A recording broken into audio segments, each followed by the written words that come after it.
ابراہیم علیہ السلام کو ملک بابل سے نکال دیا تو حضرت ابراہیم علیہ السلام ملک شام کی طرف روانہ ہوئے۔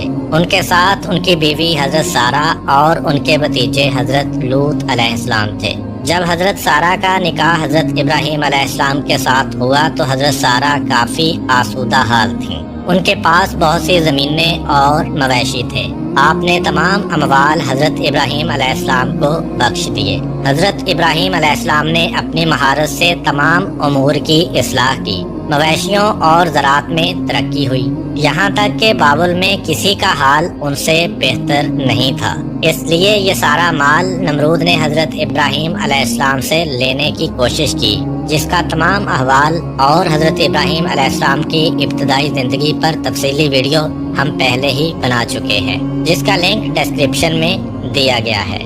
حضرت ابراہیم علیہ السلام حضرت لوط علیہ السلام اور حضرت سارہ کو لے کر چلے گئے اور کہا، سورہ الصافات آیت نمبر 99، میں اپنے پروردگار کی طرف یعنی بیت المقدس جا رہا ہوں، وہ عنقریب میری راہبری کرے گا۔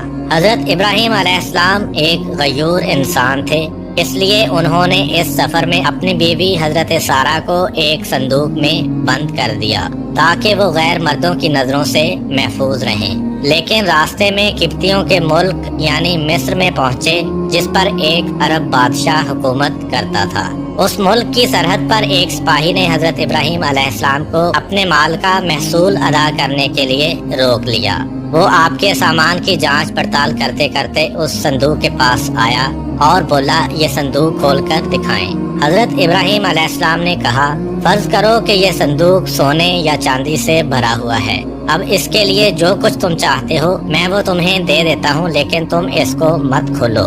اس نے کہا، جب تک صندوق نہ کھولو گے اس کا حساب نہیں ہو سکتا۔ اسی اثنا میں اس نے صندوق کو کھول دیا۔ جب اس کی نظر حضرت سارہ کے حسین و جمیل چہرے پر پڑی تو وہ کہنے لگا، اب تو میں جب تک تمہارے اور اس عورت کے بارے میں بادشاہ کو اطلاع نہ دے دوں تمہیں آگے نہیں جانے دوں گا۔ چنانچہ اس نے کسی شخص کو بھیج کر بادشاہ کو اس معاملے سے آگاہ کیا۔ بادشاہ نے چند لوگوں کو بھیجا کہ صندوق اٹھا کر لے آئیں۔ حضرت ابراہیم علیہ السلام بھی ساتھ چلے اور فرمایا کہ جب تک میرے جسم میں جان باقی ہے میں صندوق سے جدا نہیں ہوں گا۔ جب بادشاہ کو یہ اطلاع دی گئی تو اس نے حکم دیا کہ ابراہیم کو بھی تابوت کے ساتھ آنے کی اجازت دے دی جائے۔ چنانچہ حضرت ابراہیم علیہ السلام کو تابوت اور ان کے تمام سامان کے ساتھ بادشاہ کے پاس لے جایا گیا۔ جب آپ اس کے سامنے پہنچے اور اس کی نظر حضرت سارہ پر پڑی تو اس نے بے اختیار اپنا ہاتھ ان کی جانب بڑھایا۔ حضرت ابراہیم علیہ السلام جو غیرت و حمیت کا سرچشمہ تھے وہ سخت پریشان ہوئے اور ادھر سے منہ پھیر کر اللہ تعالیٰ سے کہا، پروردگار میرے اہل حرم کو اس شخص کے ہاتھ سے محفوظ رکھنا۔ اسی وقت بادشاہ کا ہاتھ سوکھی لکڑی کی مانند ہو گیا اور اس نے حضرت ابراہیم علیہ السلام کو مخاطب ہو کر کہا، کیا تمہارے خدا نے میرا ہاتھ خشک کر دیا ہے؟ حضرت ابراہیم علیہ السلام نے فرمایا، ہاں میرا خدا غیور ہے اور وہ حرام کاموں کو ناپسند کرتا ہے۔ بادشاہ نے کہا، آپ اپنے خدا سے دعا کریں کہ وہ میرا ہاتھ ٹھیک کر دے، میں آپ کے حرم کے ساتھ کوئی ایسی حرکت نہیں کروں گا۔ چنانچہ حضرت ابراہیم علیہ السلام نے دعا کی اور بادشاہ ٹھیک ہو گیا۔ تاہم اس نے دوبارہ حضرت سارہ کی جانب دیکھا اور اپنا ہاتھ ان کی طرف بڑھایا۔ اس پر پہلے کی طرح اس کا ہاتھ پھر خشک ہو گیا۔ تب اس نے دوبارہ حضرت ابراہیم علیہ السلام سے دعا کی درخواست کی۔ آپ نے فرمایا، اب میں تمہارے ہاتھ کے شفا یاب ہونے کے لیے اس شرط پر دعا کروں گا کہ تم پھر سے اپنا ہاتھ آگے نہیں بڑھاؤ گے۔ اگر تم ایسا کرو اور تمہارا ہاتھ خشک ہو جائے تو پھر تم مجھ سے دعا کے لیے نہیں کہو گے۔ بادشاہ نے یہ شرط مان لی۔ تب ابراہیم علیہ السلام نے کہا، اے پروردگار اگر یہ سچ کہہ رہا ہے تو اس کے ہاتھ کو ٹھیک کر دے۔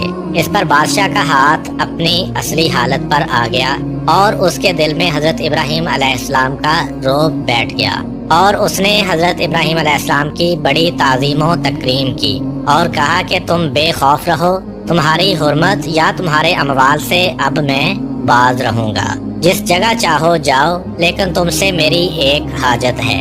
ابراہیم علیہ السلام نے پوچھا، وہ کون سی حاجت ہے؟ بادشاہ نے کہا کہ میں اپنی بیٹی کو بطور کنیز حضرت سارہ کو دینا چاہتا ہوں۔ آپ علیہ السلام نے منظور فرمایا۔ بادشاہ نے اپنی بیٹی حضرت سارہ کو بطور کنیز عطا کر دی۔ بادشاہ کی یہ بیٹی کوئی اور نہیں بلکہ حضرت ہاجرہ تھیں، جن کو بعد میں اللہ تعالیٰ کے حکم سے حضرت ابراہیم علیہ السلام نے اپنی بیوی کا درجہ دیا، اور انہی کے بطن سے اللہ تعالیٰ نے حضرت ابراہیم علیہ السلام کو حضرت اسماعیل علیہ السلام عطا کیے۔ حضرت ابراہیم علیہ السلام اپنے اہل و اموال کے ساتھ روانہ ہوئے۔ بادشاہ بھی ان کی تعظیم کے لیے ان کے پیچھے چلا۔ خدا نے ابراہیم علیہ السلام کو وحی کی کہ کھڑے ہو جاؤ اور اس بادشاہ کے آگے نہ چلو جس پر قابو پا چکے ہو، بلکہ اس کو آگے کرو اور خود اس کے پیچھے چلو اور اس کی تعظیم کرو، کیونکہ وہ بادشاہی کے باوجود مغلوب اور ناچار ہے، خواہ نیکوکار ہے یا بدکار۔ یہ سن کر ابراہیم علیہ السلام کھڑے ہو گئے اور بادشاہ سے کہا، آگے چلو کہ میں تمہاری تعظیم کروں اور تم کو مقدم رکھوں اور تمہاری عزت و اکرام کی وجہ سے تمہارے پیچھے چلوں۔ بادشاہ نے پوچھا، کیا ہوا، تمہارے خدا نے ایسی وحی کی ہے؟ ابراہیم علیہ السلام نے کہا، ہاں۔ اس نے کہا، میں گواہی دیتا ہوں کہ تمہارا خدا صاحب جلال، بردبار اور کریم ہے۔ تم نے اپنے دین کی طرف مجھے راغب کر لیا ہے۔ پھر بادشاہ نے حضرت ابراہیم علیہ السلام کو رخصت کیا اور وہ روانہ ہو گئے۔ اس ملک سے نکل کر حضرت ابراہیم علیہ السلام ملک شام پہنچ کر ایسی جگہ ٹھہرے جو فلسطین اور شام سے آنے جانے والوں کا راستہ تھا۔ اس راستے پر اللہ کے ان نیک بندوں نے رہنا سہنا شروع کر دیا۔